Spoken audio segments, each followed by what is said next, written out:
Welcome to season 2 of My 3 Questions. My name is Andrew Mayer, and I'm all about sharing experiences.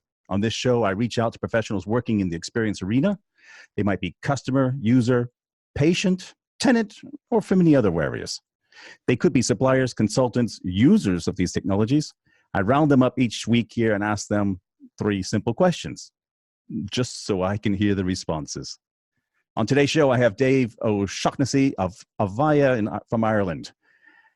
Must admit here, we are, of course, colleagues here. Dave is a healthcare storyteller and shares his thoughts and experiences on Twitter, as well as traveling across Europe, speaking to customers, clients, and partners about the changing world of patient care and patient experiences. I recently had the pleasure of joining Dave on stage in an event in Dublin. And although we had queued up a whole bunch of ideas of Q&A and a tag team, I was so amazed with his storytelling. I just sat there and watched him for the entire time. He really has great stories to tell, and I really appreciate Dave for joining you here. Welcome to the show. Thank you very much, Andrew. My pleasure. It was my pleasure to be on stage with you as well. Thank you. So a quick warm-up question. What is a Coderdojo mentor? Yeah, very good question. So Coderdojo is an organization started in Ireland, actually, with the, I can't remember the guy's name, but he was a former hacker, not an illegal hacker, although I don't know how legal he can be, but he started Coderdojo as a means of getting kids into coding, getting kids into programming, getting to kind of lift the, I suppose, veil or the intimidation, I suppose, some people had about coding or programming, and have it organized into little clubs, little groups, little dojos, right throughout the world. So we started in Ireland, and I think it was about 10 years ago or 8 years ago, we started one in our really small village here in the east of Ireland.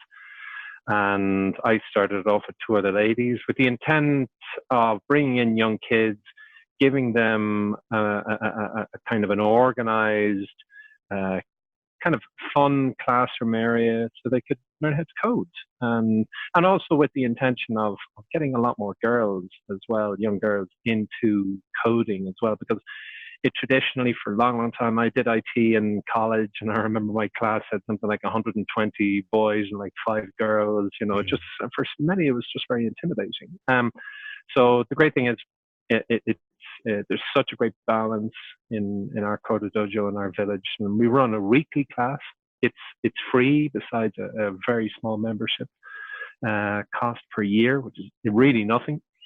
And it really unleashes imaginations. It unleashes wonderful kids' imaginations into programming, in Python, HTML, Scratch, I suppose, is the real original programming from MIT. Just to really get, because we need a lot of programmers, we need a lot of kids taking that up as a career choice in college, and hopefully this is a way of. So it's great because you're actually influencing kids for their future life. It's very motivating. It's really wonderful. Wonderful. Something to get you out of the office, I hope, occasionally. So let me jump into your world of healthcare, patient experience, all those. I keep saying patient. I know there's a lot more that you cover. It's also insurers, and things like that, but this entire space here. But I'll stay with the patient experience sort of mantra, and you can dive with it however you want. What trends have you been watching in the patient experience arena recently? One certain activity is the increase in virtual care. So the idea that so much experience that you see as a real customer experience expert is the app enablement of banking, of retail, of various consumer experiences. And that's also happening in healthcare. I think it was primarily, it was driven a lot by insurance companies who really wanted to get into that kind of primary care as part of an insurance subscription.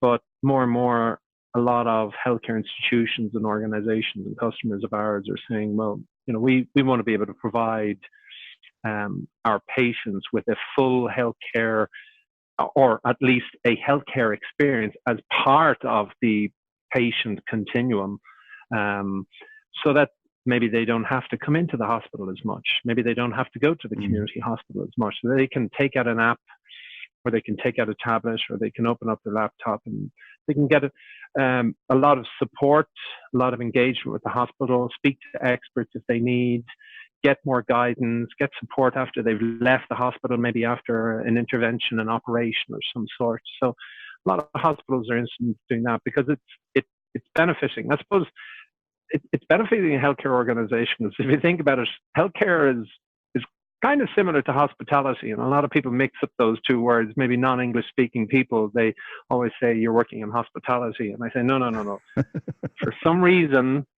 hospitality is to do with hotels, even though the word hospital is in it. And so one of those oddities of English, whereas I focus on healthcare, but there's similarities. But I think in hospitality, people really do want to stay in the hotel that they've booked in.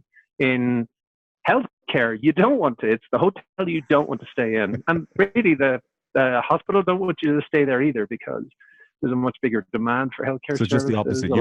In the hotels, you're looking for late checkout. In the hospitals, you're looking for early checkout. Yeah, and there's no swimming pool or any of those additional. Well, in some places there are those kind of additional services, but yeah, they want you to get out. So much so, actually, there's customers of ours who are implementing strategies called the bedless hospital. We've got a customer in Canada who actually have a strategy called the bedless hospital. Now, it literally isn't a bedless hospital per se. I mean, they bring you in for orthopedic surgery or for cardiac surgery or whatever, but they minimize the stay. But what they do is they maximize the support when you go home. You know, they maximize the communication, they maximize the interaction to make sure you're happy, you're well looked after, you're taking your medication, you're getting any physiotherapy, or you're getting any guidance, and so on. And I'd like to also add, Andrew, that one of the areas that I have, for no particular reason, taken an interest in, but I think is often overlooked in healthcare, is mental health. And I think it's great these days that a lot of people more pay attention to understanding that mental health isn't something, it can be often a clinical disease. It needs clinical intervention as well as support. So that is part of a healthcare and a healthy society, is good mental health. So all those kind of things are in need of constant communication, constant engagement, and a lot of healthcare institutions want to try and get it right. And I think we in Avaya get to learn off our other verticals in banking and retail and services and so on, because we see how they do it. And we get to replicate it and give it that as an example in healthcare too. So as a supplier, which you and I, of course, both are, but as a supplier, or maybe turn it around as a client, what one question should suppliers be asking their customers, their clients more often? Or from a customer perspective, what questions should they be asking of you perhaps more often? Take it either way. Where do I sign? Where do I sign up? When can I buy this? We always want to hear that.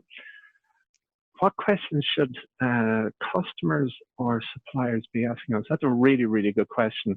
I think often it's the one question that they like to ask is, who's doing this, or where is this being done elsewhere? And asking us for examples, because the great thing is, as you introduced me from a storytelling perspective, we do have some great stories.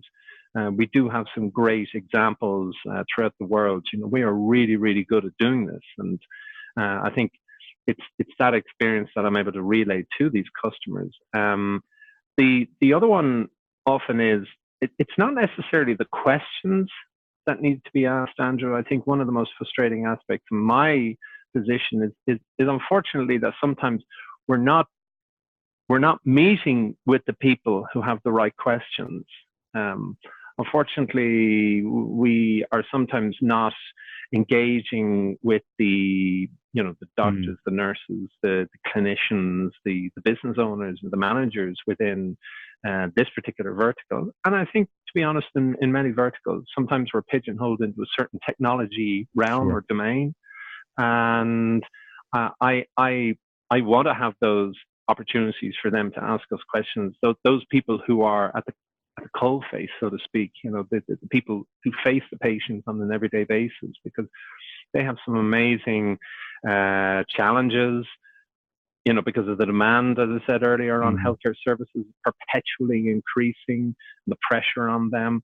So they should be happy to ask, how has this been done elsewhere? What innovations are happening that you can talk to us about? Because often they don't get that opportunity. And rather than them asking me questions, I know I'm saying in a roundabout way, but we should be more listening to them.